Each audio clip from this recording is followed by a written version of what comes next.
Barry Gibb is one of the most enduring figures in modern music, a man whose voice has shaped decades, whose melodies still haunt radio airwaves, and whose career is a monument to creativity and survival. At 78, he stands alone as the last surviving Bee Gee, carrying the weight of his brother's legacy and the burden of memories that never fade. Over the years, Barry has guarded his private life carefully, rarely revealing the intimate truth behind the legend. But now, after a lifetime of music, loss, and reflection, he has finally chosen to speak openly about one of the most powerful influences in his life, John Lennon. In a world where celebrity is often shallow, Barry's honesty feels like a rare gift, an unfiltered tribute from one genius to another. A working-class childhood across 2 continents, Barry Allen Crompton Gibb was born on September 1, 1946, on the Isle of Man, in the working-class home of the Gibb family. His early years were marked by constant movement, from the cold streets of Manchester to the sun-soaked shores of Redcliffe and Rarton, Queensland, Australia. These relocations weren't luxury, they were survival. A family searching for stability in a world that offered very little. Yet the upheaval also became a hidden advantage. It forced the brothers to rely on each other, to build a shared language of music, and to create a world of their own making. Even as children, Barry, Robin, and Maurice displayed an almost supernatural musical bond, writing songs, harmonizing effortlessly, and developing the instincts that would later turn them into global superstars. The birth of the Bee Gees and the rise of a sound. As the 1960s unfolded, the Bee Gees began to rise from humble origins into international recognition. Barry emerged as the frontman and the chief songwriter, the one whose melodies could turn simple emotions into unforgettable songs. Their early work showed a deep understanding of harmony, emotion, and rhythm, an ability to connect with listeners at the most human level. But it was during the 1970s that Barry's influence became truly seismic. He pushed the group into new territory, blending pop with soul, R&B, and disco, creating a sound that was both modern and timeless.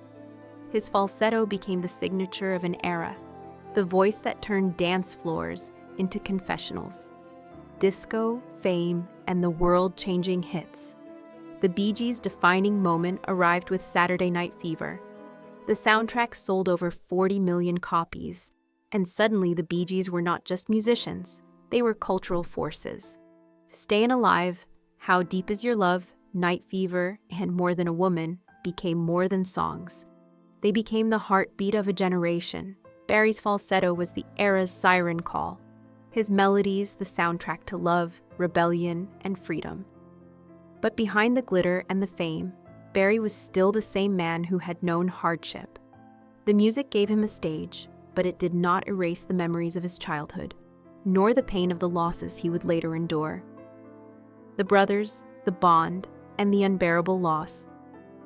The Bee Gees' story is inseparable from the tragic reality that followed. Barry outlived 3 brothers, Andy in 1988, Maurice in 2003, and Robin in 2012. Each loss carved deeper into Barry's heart, leaving him as the sole survivor of a creative trio that changed the world. Rather than retreating, Barry continued to perform, to write, and to keep the music alive. His 2016 solo album, In the Now, showed a more introspective side, a man who had seen both the heights of success and the depths of grief. It was a record of survival, of memory, and of the deep love that still existed between brothers even after death. The family man, love, children, and longevity. Barry's personal life reflects the same intensity as his music. His first marriage to Marion Bates ended after 4 years, a relationship strained by the demands of fame and the pressures of a rapidly changing world. But fate brought him to Linda Gray, a former Miss Edinburgh, whom he met during a Top of the Pops taping. They married on Barry's 24th birthday in 1970 and built a marriage that has endured for more than 5 decades. Rare in any era and almost impossible in show business. Together they raised 5 children and now enjoy the blessing of 7 grandchildren. Barry has always emphasized family as his anchor, the one constant that keeps him grounded amid the noise of fame. A life between two worlds, Britain and America. In 1974, at the height of the Bee Gees' fame, Barry relocated to the United States, choosing America as his home while still maintaining strong ties to his British roots.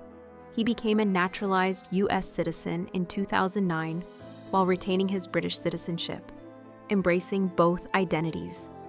His life has been split between 2 cultures, 2 worlds, and 2 versions of himself. The man who wrote songs in small rooms and the global star who performed for millions. His most symbolic purchase was the former home of Johnny Cash and June Carter Cash in Tennessee, an attempt to honor musical history and create a sanctuary for artists. Yet tragedy struck when the house burned down during renovations, a reminder that even a legend cannot control every part of life. Meeting John Lennon. The moment a legend met another. For decades, fans speculated about the relationship between the Bee Gees and the Beatles, 2 icons who shaped music in different ways. Barry has now finally spoken openly about his impressions of John Lennon, revealing a deeper emotional connection than many realized. As a teenager, Barry was electrified by the Beatles' sound.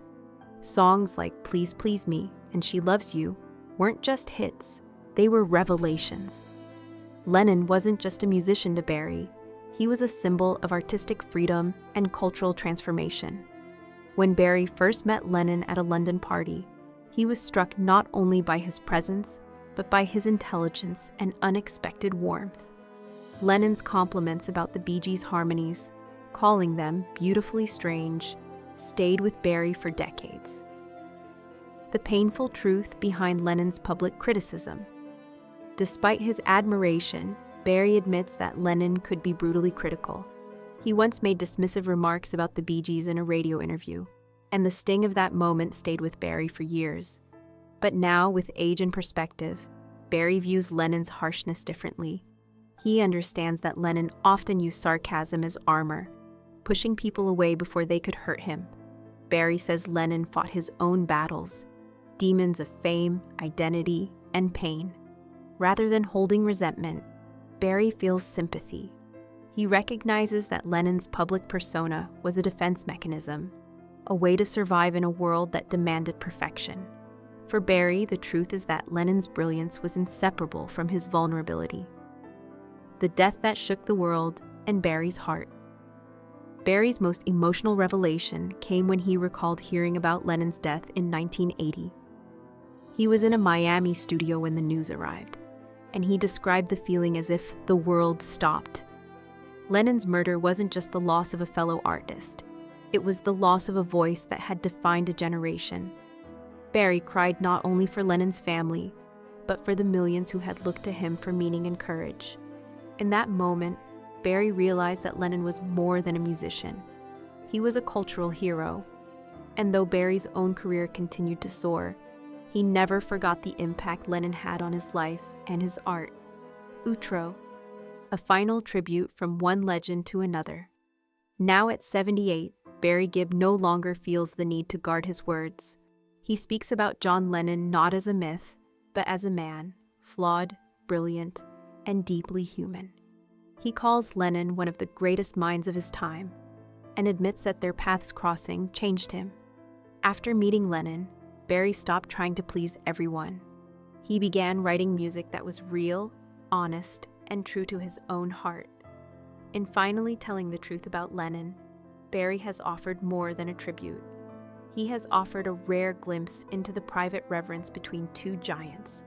And in doing so, he reminds us that the greatest legacy a musician can leave is not just the songs they create, but the courage they inspire in others to be authentic.